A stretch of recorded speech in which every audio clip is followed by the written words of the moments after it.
राम राम सा चौपाल देखना आड़ा अपना सगला दर्शक भाई बहनों को बहुत बहुत स्वागत है।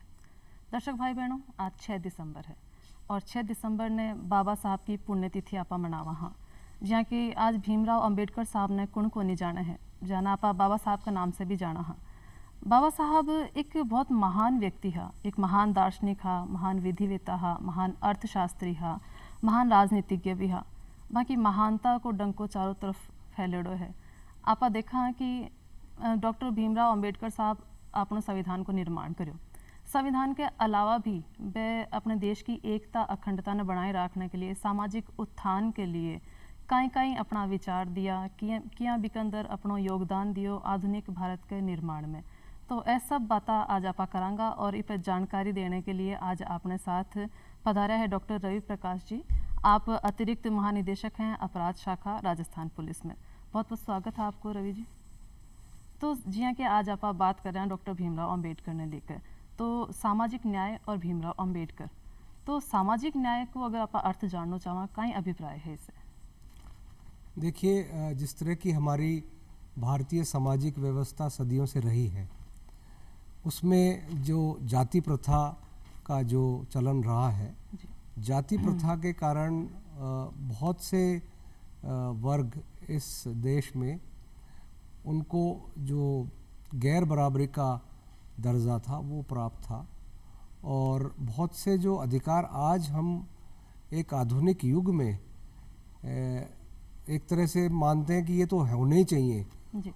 वो सोच शुरू में ये नहीं थी, और जातिगत आधार पे छूत, असमानता, भेदभाव, ये बहुत सी चीज़ें हमारे सामाजिक व्यवस्था में धीरे धीरे करके काफ़ी एक अभिशाप के रूप में आ गई थी। बिल्कुल। तो बाबा साहब ने, क्योंकि इसी वर्ग में वो जन्मे थे, पैदा हुए थे, तो उन्होंने ये सोचा कि मैं किस तरह से, वो प्रतिभा के, विलक्षण प्रतिभा के धनी थे, तो उन्होंने सोचा कि किस तरह से मैं अपने इस समस्या को, इस अभिशाप को किस तरह से दूर करूं। तो उन्होंने फ्रेंच रेवोल्यूशन में समानता, स्वतंत्रता और बंधुत्व के जो जब हुई, फ्रांस का जो एक रेवोल्यूशन हुआ, उसमें ये जो है प्रिंसिपल्स आए बाहर, और उसके बाद उससे प्रभावित थे बाबा साहब, और दूसरे देशों के संविधान भी तब तक बन चुके थे, और आज़ादी की लड़ाई जब चल रही थी हमारे देश में, तो सामाजिक समानता भी एक बड़ा मुद्दा बाबा साहब ने गोल में, इस टेबल पे भी रखा। और जब उन्होंने संविधान का निर्माण किया, तो हर वर्ग को समान अधिकार मिले, और सामाजिक व्यवस्था में आदमी को, हर व्यक्ति को एक अपनी ज़िंदगी डिग्निटी से, यानी आत्मसम्मान से जीने का अधिकार मिले। बहुत से ऐसे अधिकार उन्होंने संविधान में डाले।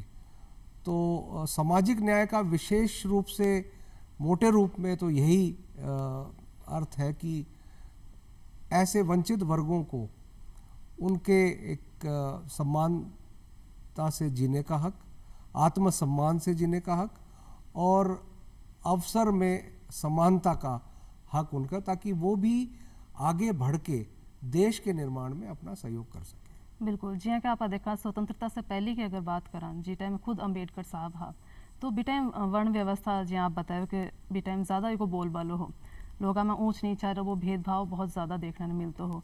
पढ़ाई की भी बात करा तो बाबी को नहीं थी।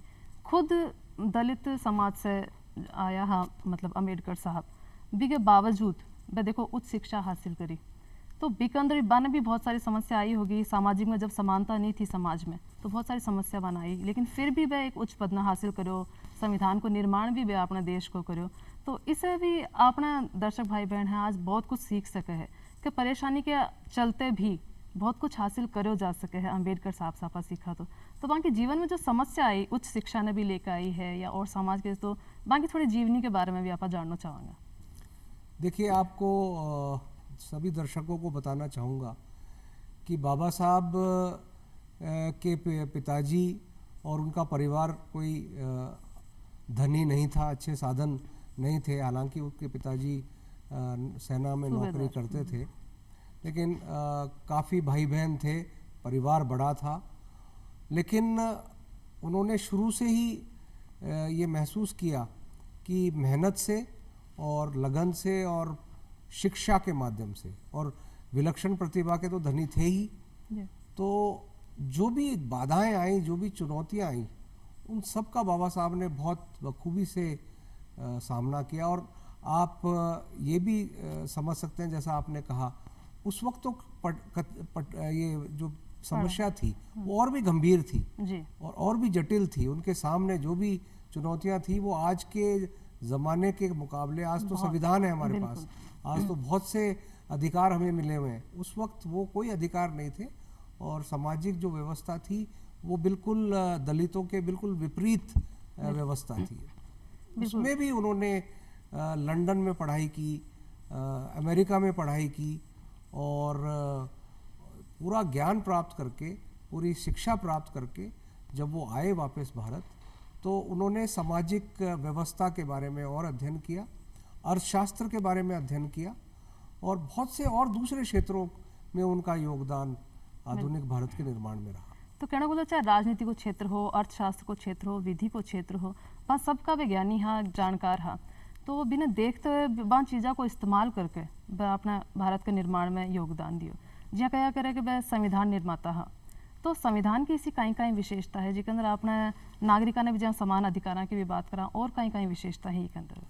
देखिए, भारतीय जो संविधान बाबा साहब ने जो जिसके निर्माता थे, ड्राफ्टिंग कमेटी के चेयरमैन थे, प्रारूप समिति के अध्यक्ष, तो उस नाते उन्होंने एक ऐसा संविधान लिखा जिस संविधान में वही बात जो मैं कह रहा था, समानता, बंधुत्व, स्वतंत्रता की एक जो उनका सोच था, वो पूरे संविधान में कहीं ना कहीं हर पन्ने पर, हर चैप्टर में वो ये सोच आई है उनकी।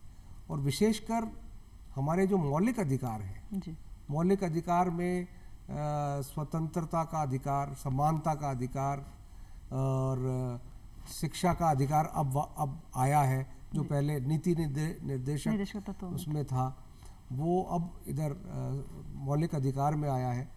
और बहुत से ऐसे अधिकार हैं, right to life, right to liberty, यह स्वतंत्रता का अधिकार। तो एक आप सोचिए कि एक व्यक्ति को अगर स्वतंत्रता से जीने का अधिकार ना हो, तो फिर वो एक प्रजातंत्र में वो उसका जीवन बड़ा अजीब सा हो जाता है, और वो एक जीने की जो उसकी जो लालसा है, विकास की लालसा है, और अपने आप को, पूरे व्यक्तित्व को निखार सकता है, वो स्वतंत्रता के कारण ही कर सकता है। तो सबसे बड़ा जो अधिकार मौलिक अधिकारों में था वो स्वतंत्रता का अधिकार था, समानता का अधिकार था, और अब जो है शिक्षा का अधिकार आया है।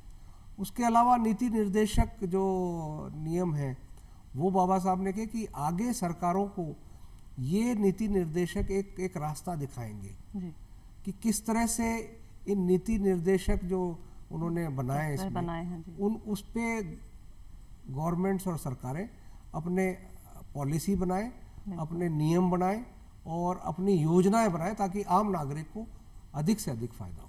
बिल्कुल, जिया के सब जाना है कि, और बाबा साहब भी मानता है कि देखो हर वर्ग में प्रतिभा छुपी है, और अपने देश में हर वर्ग है, सब तरह का तबका का लोग है, तो ज़रूरी कि सब सामने आवे। बाकी अगर जो प्रतिभा है वह सामने आवे तो अपने राष्ट्र के निर्माण में वह सहयोग दे सके।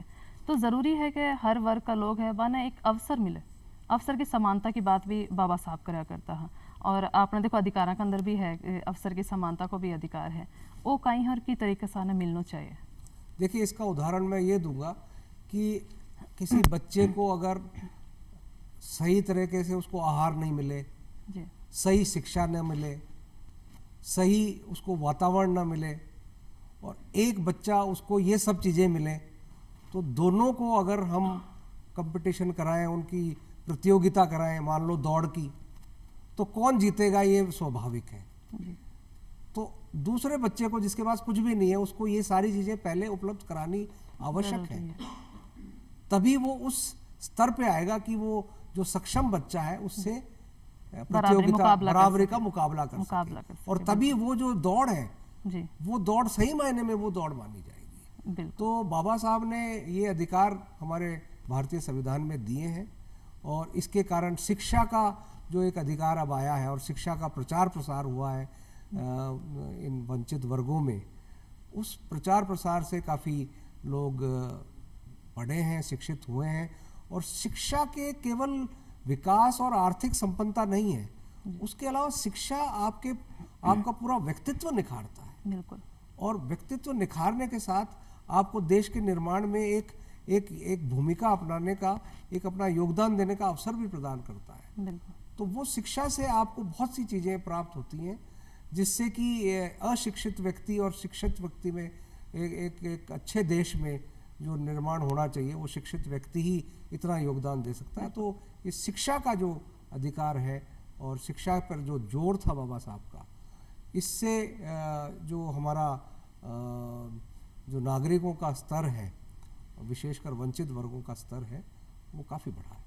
बिल्कुल। शिक्षा के माध्यम से ही आपने देखा कि बाबा साहब है जो कि एक उच्च स्थान अपना हासिल करो हो और हर वर्ग ने देखो, जब आज संविधान के अंदर सबने अधिकार दिया गया है, लेकिन वह अधिकारों की जानकारी होना बहुत ज़रूरी है।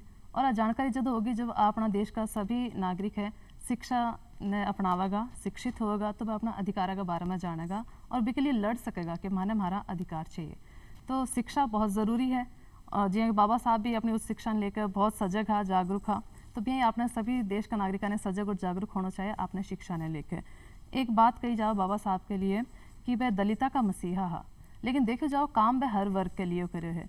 चाहे अब महिलाओं की बात करा, किसान वर्ग की बात हुई, तो जितना भी दलित वर्ग है सबके लिए वह काम करो। तो महिलाओं और किसान वर्ग के लिए वह कहीं विशेष करो।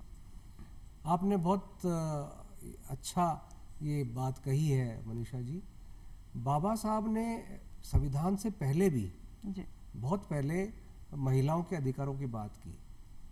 और आप देखिए कि कई देशों में, विकसित देशों में महिलाओं को वोट का अधिकार नहीं था जी उस वक्त। हमारे संविधान में ये पहले दिन से ये अधिकार बाबा साहब ने महिलाओं को दिया है। उससे पहले भी बाबा साहब ने महिलाओं के जो मातृत्व अवकाश की बात कह लीजिए, महिलाओं के बराबरी की बात कह लीजिए, महिलाओं के लिए योजना बनाने की बात कह लीजिए, इन सब बातों पे बाबा साहब ने बहुत विस्तार से लिखा है। जी श्रमिकों के अधिकार, श्रमिकों के सीमित घंटे काम के, वरना पहले श्रमिकों को घंटों काम करना पड़ता था। बिल्कुल। तो उनके अधिकार थे कि भाई आप इनको एक 8 घंटे की जो ड्यूटी है वो एक नियमित ड्यूटी कराएं। बिल्कुल। उस दायरे में रहे, ताकि श्रमिक को भी आराम मिल सके, श्रमिक के स्वास्थ्य पे भी नकारात्मक कोई प्रभाव नहीं पड़े। न पड़े। उसके अलावा आप देखिए अर्थशास्त्री भी बहुत माने हुए अर्थशास्त्री थे। हालांकि ये उनका पहलू बहुत ज़्यादा उजागर नहीं हुआ है लेखनी के द्वारा। अमर्त्य सेन जो कि नोबेल विजेता है, नोबेल प्राइज विजेता हैं, वो बड़े अर्थशास्त्री हैं। उन्होंने खुद अपने ये कहा है कि बाबा साहब मेरे अर्थशास्त्र के गुरु थे। आरबीआई की स्थापना उनके सोच के कारण, उनकी लेखनी के कारण हुआ। और बहुत से ऐसे लेख लिखे जो अर्थशास्त्र के क्षेत्र में काफ़ी आधुनिक भारत के निर्माण में उनके लेख और उनका विचार, उनके सोच काफ़ी मतलब आगे दूर को देख सकता है। बिल्कुल। तो एक नारा भी आपा देखा हाँ अम्बेडकर साहब ने लेकर कि शिक्षित बनो, संगठित रहो और संघर्ष करो। तो इन आपकी तरीके से की व्याख्या करोगा? देखिए, प्रजातंत्र का अर्थ और एक स्वतंत्र व्यक्ति प्रजातंत्र में तभी है। प्रजातंत्र का पूरा ये सोच ये है, पूरी फिलॉसफी ये है प्रजातंत्र की कि हर नागरिक के अधिकार होते हैं जी। और उन अधिकारों को समझने के लिए, जैसा आपने अभी कहा, अगर वो शिक्षित नहीं है तो उन अधिकारों को समझ नहीं पाएगा। बिल्कुल। उसके साथ अन्याय होगा। वो अपने अधिकारों को समझे तभी अपने अधिकार के लिए लड़ पाएगा। पहले तो शिक्षा ले, अपने अधिकार जाने, और अधिकार अगर नहीं मिल रहे तो उसके लिए संघर्ष करें। और संघर्ष कोई अहिंसात्मक तरीके से हमारे संविधान ने दिया है, उसके तरीके हैं जी। हिंसा करने की कोई जरूरत नहीं होती है अपने अधिकार प्राप्त करने के लिए। और संगठन में ताकत है ही, ये जग जाहिर बात है। और अगर आप एक टहनी को, पतली सी टहनी को एक बार में तोड़ेंगे, टूट जाती है। और गट्ठर को तोड़ने की कोशिश कीजिए, तो वो एक संगठन की ताकत है। उस संगठन की ताकत से ही आप अपने अधिकार, संपूर्ण रूप से सामूहिक अधिकार आप प्राप्त कर सकते हैं। बिल्कुल, संगठन ही शक्ति है, आप कया भी करा और साथ में संघर्ष की बात भी वह करता है। तो खुद भी वह संघर्ष बहुत करो अपने जीवन में। तो आज लोगों ने भी तरीके से कहीं करना चाहोगे, संघर्ष के माध्यम से वह कहीं करना चाहोगे, कहीं कि संघर्ष का वाक्य आज के आधुनिक युग में मैं ये करना चाहूँगा कि बिना संघर्ष व्यक्ति के जीवन में भी और देश के और प्रदेश के जीवन में भी बिना संघर्ष कोई चीज़ें नहीं मिलती। और संघर्ष के साथ मेहनत भी जुड़ी हुई है। जब आप मेहनत करेंगे, किसी चीज़ के लिए आप संघर्ष करेंगे, तभी उस चीज़ की प्राप्ति हो सकती है। क्योंकि आप देखिए, प्रजातंत्र में विभिन्न पहलू होते हैं। हर व्यक्ति का अपना सोच होता है और कई बार उसको अपने बात कहलवाने के लिए, अपनी बात मनवाने के लिए, अपने अधिकार प्राप्त करने के लिए उसको कई बार अपनी संघर्ष करना पड़ता है, संगठित होना पड़ता है, शिक्षा प्राप्त करनी पड़ती है। तो संघर्ष हमारे सबके जीवन में, व्यक्तिगत के जीवन में भी संघर्ष होता है। और देश भी तभी प्रगति करता है जब उसके नागरिक संघर्ष करें कुछ प्राप्त करने के लिए। एक आप देखा कि शिक्षा के लिए भी काम करो और बाने वो भी ध्यान हो, जब जो परिस्थितियां थी आप स्वतंत्रता से पहले की या बी टाइम में ज़्यादा देखने नहीं मिलता कि बच्चा ने शिक्षा कम दी जाती और बाने कोई ना कोई काम के अंदर कोई उद्योग कारखाना में भी लगा दिया जाता। तो बात चीज़ भी कठे न कठे बा के दिमाग पर बहुत गहरा असर करी। तो जब आप बात करा संविधान मौलिक अधिकार की, तो बी के अंतर्गत वह शोषण के विरुद्ध अधिकार भी दियो, या बच्चा ने जो कारखाना में नहीं लगाया जो बांके लिए भी शायद है, तो वो कहीं है।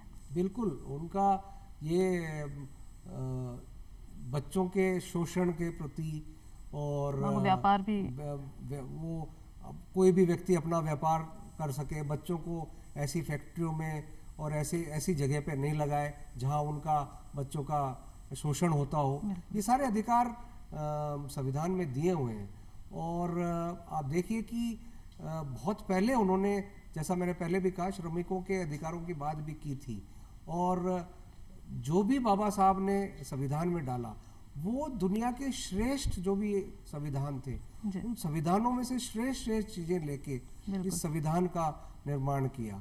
और सबसे बड़ी बात इस संविधान की ये है कि इसमें आम नागरिक को एक वो दर्जा दिया गया है कि एक आदमी एक वोट जी, और अपना भाग्य व्यक्ति खुद लिख सकता है उस वोट के कारण प्रजातंत्र में। बिल्कुल। तो और अगर आप आधुनिक भारत की अगर बात करें कि स्वतंत्रता के बाद एक नए रूप अपने भारत को देखना न मिले संविधान निर्माण के बाद, तो संविधान के अलावा अगर आप बात करा तो और कहीं योगदान है अम्बेडकर साहब का आपने भारत के नव निर्माण में या आधुनिक भारत के निर्माण में? देखिए, आधुनिक भारत के निर्माण में बाबा साहब ने ये जो बड़े बड़े बांध हैं जी, भाखड़ा नांगल डैम, हीराकुद डैम, ये जो बांध हैं बड़े बड़े, जो जिससे हजारों एकड़ हमारी ज़मीन सिंचाई होती, इनकी परिकल्पना बाबा साहब के समय हुई थी। आरबीआई की परिकल्पना बाबा साहब के लेखनी और उस समय हुई थी। और जो महिलाओं के अधिकारों की हमने बात की है जी, और महिलाओं के अधिकारों की बात केवल शिक्षा की बात जो अभी कर रही थी कि महिलाओं को अधिकार के अलावा महिलाओं को शिक्षा ग्रहण करने की भी बहुत ज़्यादा इजाज़त नहीं थी, या बहुत ज़्यादा उनको प्रोत्साहित नहीं किया गया था उस समय। तो और फिर महिलाओं के वोट की बात थी, तो ये बहुत सारे श्रमिकों के हितों की बात थी। और अर्थशास्त्र के क्षेत्र में मैंने जैसा कहा, तो बाबा साहब के आधुनिक भारत और संविधान सबसे बड़ी देन थी। बिल्कुल, हमारे आधुनिक भारत के निर्माण में हमारे भारतीय संविधान का एक बहुत बड़ा योगदान है जी। और आज हम जो चल रहे हैं उस संविधान के अनुसार, उसमें आर्थिक विकास, न्यायिक विकास और सांस्कृतिक विकास, ये सारी जो हर तरह के व्यक्तित्व विकास के लिए वो उस संविधान में जो भी बातें विद्यमान हैं वो सारी मौजूद हैं हमारे भारतीय संविधान में। बिल्कुल। एक बाबा साहब यहाँ चाहता है कि भाई एक तो समान सब हो जावे, भाईचारा बंधुत्व की भावना में चाहता था कि अपने समाज के अंदर हो, क्योंकि लोकतांत्रिक है, गणराज्य लोकतंत्र है अपना, तो इस समय बंधुता के बारे में कई विचार है? देखिए, हमारी जो संस्कृति है, लोग कहते हैं कि हम भाईचारे और कुटुंब में, वैश्विक कुटुंब में विश्वास रखते हैं। और जो भी भारत का इतिहास रहा है कि जो भी यहाँ चाहे आक्रमण करके ही आया हो, भारतीय उपमहाद्वीप ने उनको समावेश कर लिया अपने संस्कृति में और अपने देश में उनको जगह दी। तो ये जो हमारा भाईचारे की भावना है, ये सदियों पुरानी भावना है और इसी को आगे बढ़ाते हुए बाबा साहब ने भी ये एक बात कही कि भाई जो जिस तरह का हमारी सामाजिक विषमताएं हैं, सामाजिक ढांचा है, उसमें भी आज आवश्यकता है कि हम भाईचारे के साथ रहें और भाईचारे के साथ रहने से ही देश की जो एकता है देश में, देश की अखंडता है वो बनी रहेगी। क्योंकि अगर भाईचारा आपस में नहीं रहेगा तो विघटनकारी जो शक्तियां हैं वो निश्चित रूप से उस विघटन का, उस बिखराव का फायदा उठाते। तो ये भाईचारा आपस में परिवारों में भी बहुत जरूरी है और देश में प्रत्येक नागरिक के बीच में, विभिन्न जातियों के बीच में, विभिन्न धर्मों के बीच में भाईचारा हमारे प्रजातंत्र के लिए, जिसमें भिन्न भिन्न जातियां, भिन्न भिन्न धर्म है, भिन्न भिन्न बड़ा देश है, भिन्न भिन्न रीजन्स हैं, क्षेत्र हैं, भाषाएं हैं, हमारे लिए भाईचारे का होना इस देश की सफलता के लिए बहुत आवश्यक है, एकता और अखंडता के लिए जरूरी है। जी हाँ, कि आपने देश की विशेषता ही रही है हमेशा से, जहाँ सांस्कृतिक रूप से देखा कि बहुत सारी विभिन्नता है और विभिन्नता में एकता आपने देश की हमेशा से संस्कृति अपनी रही है। बात करें कि वर्तमान समय की अगर आप बात करें तो डॉक्टर भीमराव अंबेडकर साहब का जो विचारधारा ही, तो वह आज के टाइम में क्या प्रासंगिक आप अभी ने कैसे कहा? मनीषा जी, बहुत प्रासंगिक है। जिस तरह से आप देखिए कि जो रास्ता उन्होंने दिखाया वो एक सपना, आज भी उनका एक सपना अधूरा है और वो आधुनिक भारत के लिए बहुत एक आवश्यक है और रेलिवेंट है, प्रासंगिक है, और वो है सामाजिक समानता। हम आर्थिक रूप से काफ़ी विकास कर चुके हैं, लेकिन अभी भी बहुत से जो वर्ग हैं, बहुत से हमारे जो नागरिक हैं, वो सामाजिक समानता नहीं पा पाए। वो सामाजिक समानता और आत्मसम्मान से जीने का जो हक है, आज भी बहुत से जगह आप पढ़ते होंगे अत्याचार की घटनाएं होती हैं, छुआछूत होता है, भेदभाव भी होता है। उनको मिटाने की आवश्यकता है, वो असमानताओं को दूर करने की आवश्यकता है, सामाजिक विषमताओं को दूर करने की आवश्यकता है। तभी ये नागरिक उठ के देश में अपना सही रूप में योगदान दे सकते हैं, देश के विकास में योगदान दे सकते हैं। अगर ये दबे रहेंगे, कुचले रहेंगे, तो ये देश के विकास में ये अपना योगदान नहीं देंगे और नहीं दे पाएंगे। और भारत जो एक मजबूत देश के रूप में उभरना चाहिए, वो उसमें कहीं ना कहीं मेरे ख्याल से कमी रहेगी। बिल्कुल, मतलब कहने के लिए बदलाव तो आया है, जब से संविधान निर्माण बाबा अंबेडकर साहब का इतना जो सहयोगनीय कार्य होया है, तो भी बात बदलाव काफ़ी आया है अपने समाज में। और अब भी जो थोड़ा बहुत कोई बाकी है, तो आपा सब ने एक पूरी कोशिश मिलकर करनी चाहिए कि आपा सब ने समानता को भाव रखना है, भाईचारा को भाव रखना है, और सब ने आगे आने देना है, सब ने साथ मिलकर विकास करना है अपना भारत देश को, जहाँ अंबेडकर साहब चाहता। तो आज बहुत अच्छी जानकारी रवि साहब आपने दी अंबेडकर साहब के बारे में, तो इसके लिए बहुत बहुत धन्यवाद आपको। अब लेवा विदा, राम राम सा।